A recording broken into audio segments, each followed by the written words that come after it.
tous, dans cette vidéo, nous allons corriger l'exercice 16 de la page 130 qui s'intitule Trouver les valeurs des résistances.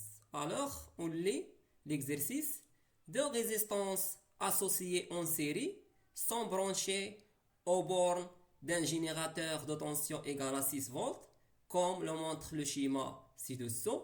L'intensité du courant qui circule dans le circuit vaut 80 mA, c'est-à-dire égale à 80 mA.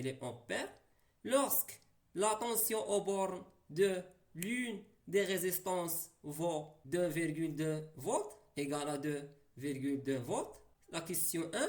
Quelle est la valeur de la tension aux bornes de l'autre résistance? On a la valeur de la tension aux bornes d'une résistance et on cherche à calculer la valeur de la tension aux bornes de l'autre résistance. La question 2. Calcule les valeurs de chacune des résistances. La question 1. Quelle est la valeur de la tension aux bornes de l'autre résistance?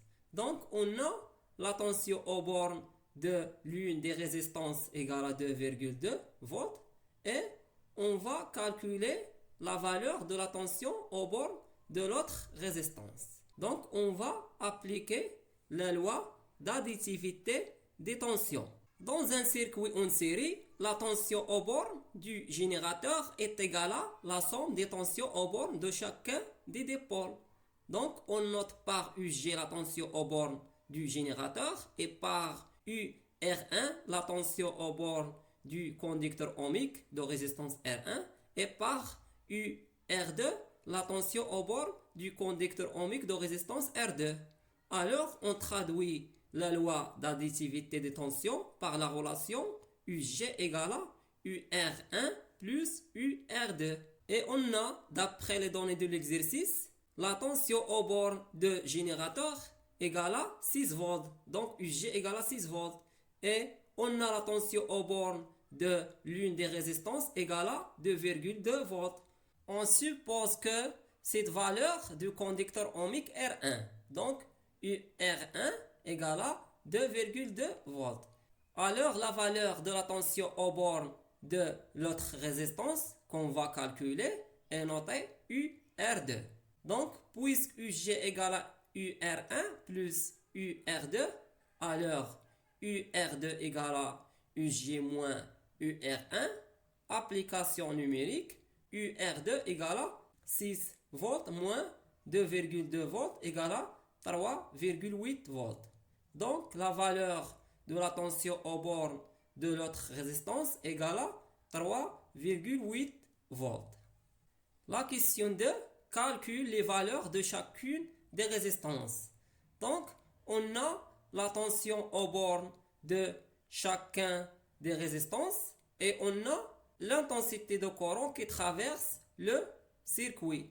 Donc on va appliquer la loi d'Ohm. On a UR égale à R fois I, avec I en ampères et U en volts et R en ohm. La valeur de la résistance R1, sachant que UR1 égale à R1 fois I, donc R1 égale à UR1 divisé par I. Et on a UR1 égale à 2,2 volts et I égale à 80 mA égale à 0,08 ampères.